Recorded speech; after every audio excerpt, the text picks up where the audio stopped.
Hello, it is Brandy Wells here with the Arizona Chamber of Commerce and Industry, and we have been doing these weekly Facebook Lives with some of our guests at the Chamber's Public Affairs Committee meeting.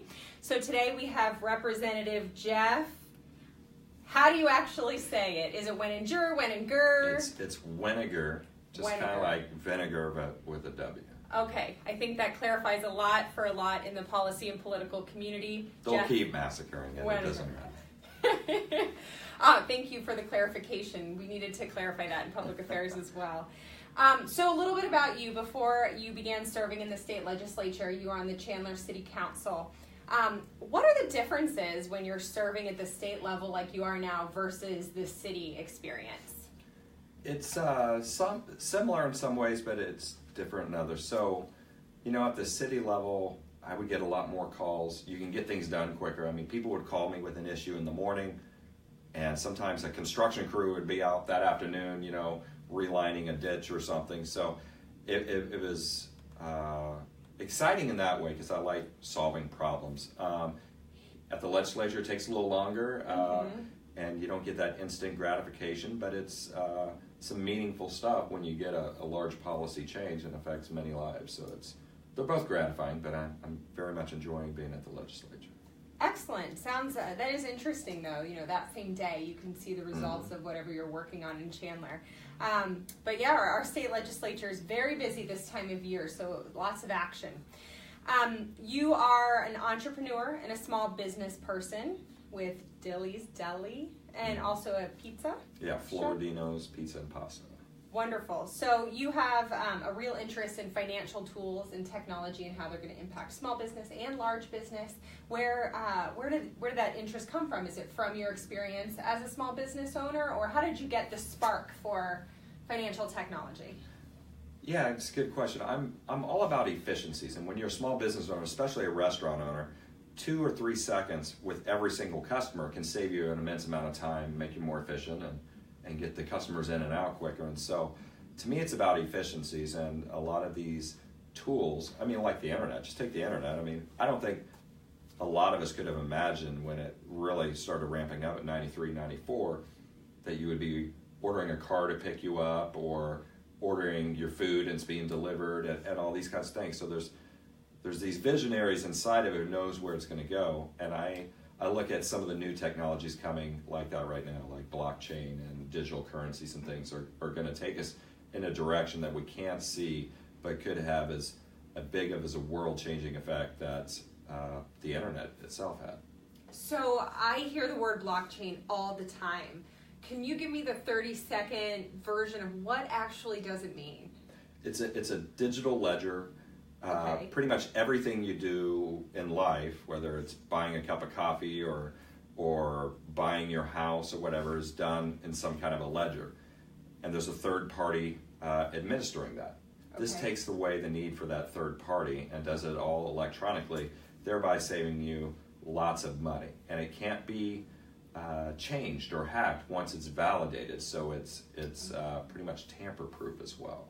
Interesting. So a tamper-proof electronic ledger that's decentralized. Absolutely. Now, you can't have centralized ones, but yes, this decentralized, which to me makes it even safer because you have thousands and thousands of people.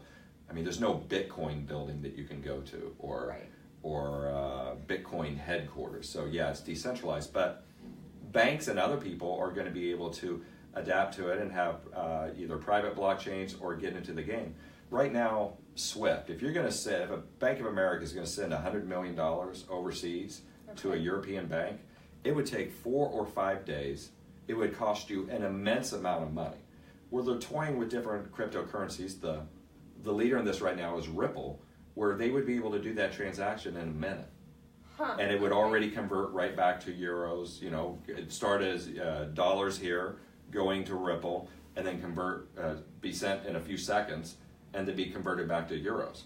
Now, for a fraction of the cost that SWIFT, and they're probably not going to let me say this, but fraction of the cost that SWIFT costs, you're going to be able to do with a digital currency and have it done in a couple minutes versus 4 or 5 days.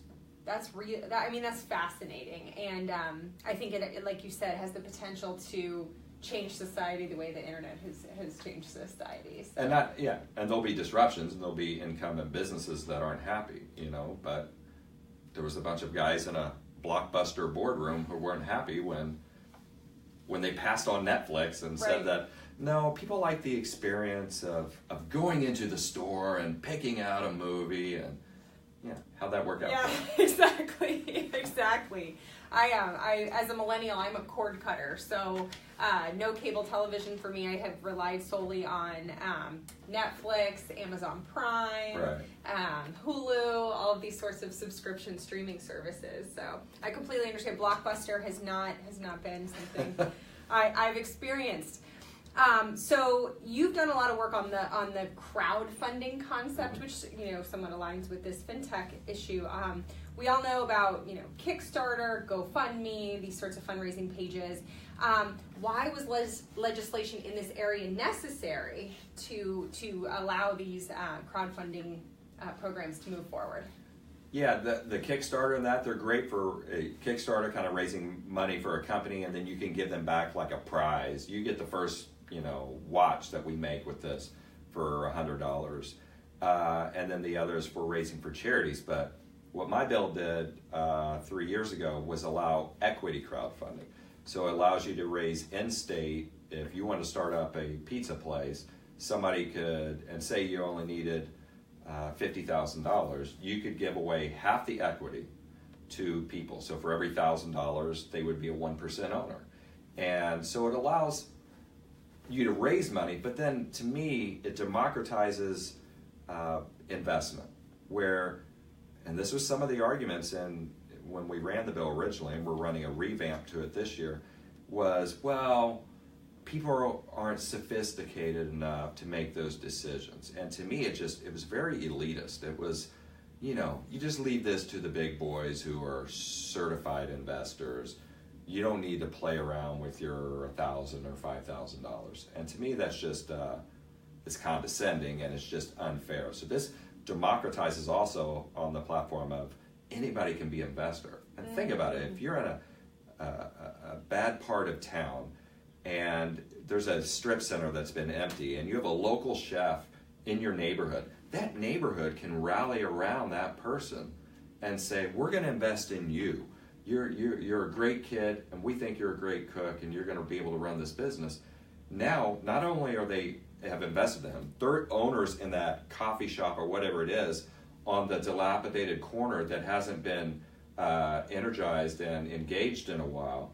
They're going to bring their friends in, they're going to be going in, and they're kind of buying into the whole neighborhood success in a situation like that. That's interesting. That makes sense. So now people are actually hands-on with skin in the game in their communities. Right.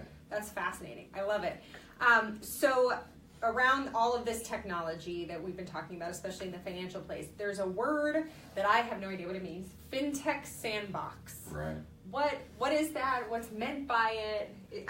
I get the sense that it's a movement of sorts. If you could clarify for me. Fintech stands for financial technology, and so there's lots of things in that realm. I have an app on my phone called Acorns, and it takes, anytime I have a transaction through my debit card, it takes a little bit of money out and puts it over here into this account. And I use it to tell my kids, well, we save we have this much money, we'll help use this for bonuses on vacation or whatever, And so anything in that realm, blockchain or digital currencies could fit into that. A payment platform where you're doing payroll or checks, anything innovative would be allowed to apply in this fintech sandbox, which would be managed by the Attorney General. This was his idea that he brought to me. And right now, if you wanted, again, to me, it's helping out those people who are undercapitalized. If you wanted to start an app dealing with financial technology, you would have to probably wait 1 year to 2 years to get approved. You would have to deploy tens of thousands, if not $100,000. And so it kind of makes it out of reach. And to us, we want to attract these kinds of companies and these kinds of people thinking this way to Arizona. So we want to have a low regulatory environment to start. A little bit like the governor did such a great job on autonomous vehicles. This is, and now if you went anywhere in the United States and asked who's one of the top 3 leaders in it, I think they'd be hard pressed not to say Arizona, if not being the leader. And it's creating that kind of an atmosphere around financial technology. We would be the first one in the United States. United Kingdom and Estonia and other people are really big in this. United Kingdom, their capital investment dealing with fintech was around $150 million. When they launched this, it spiked in 1 year to over $400 million of venture capital investment in this space. And we also have something to where we would allow reciprocity and allow those European companies to launch here through our sandbox, which would kind of make us the gateway coming into the United States for out-of-the-country companies. I love this. I love Arizona sort of being the leader in the country for these sorts of efforts. That's fantastic. So totally different topic. Well, maybe not totally, but are there any particular items that you want to see reflected in the budget that are going to be hashed out over the next several weeks or so? I'm like Marco Rubio with my yeah, I mean, there's obviously at the top of my list is K-12 education, getting more money to teachers, more money in there in the governor's budget. Reflected a lot of that, but any way we can get more money into that, I am a fan of. There's a movement to get somebody dealing with suicide at Arizona Department of Education or somewhere in there. This has become a very big problem in the East Valley, especially where I represent. And it's you don't hear a ton about it because the news stations don't necessarily report teen suicides, and they don't, obviously shouldn't broadcast the names, but I think we really need to get a handle on this. So I'd like to see a little bit of money going towards that, but mainly my goals are going to be centered around K-12 education. That's what my districts and my school districts in my district are looking for and have been. We've done as much as we can do up to this point. I think I came in at the same time as the governor, and so there's $500 million more a year going into K-12 than when I came in, but we want to keep raising that up. Wonderful. Well, I really appreciate you taking the time to speak with me and the Facebook Live audience about all of these topics, and thank you for being a leader in the fintech space along with Attorney General Mark Brnovich. So best of luck to you in the remainder of the session, and we look forward to working with you to ensure that your bills all make it to the governor's desk. Yeah, knock on wood. I haven't had a veto yet. We don't want to. We're knocking on wood together. Well, have a good weekend, everyone. Thank you for tuning in, and thank you, Representative Weninger. Thank you. You got it. Thank you. Appreciate it.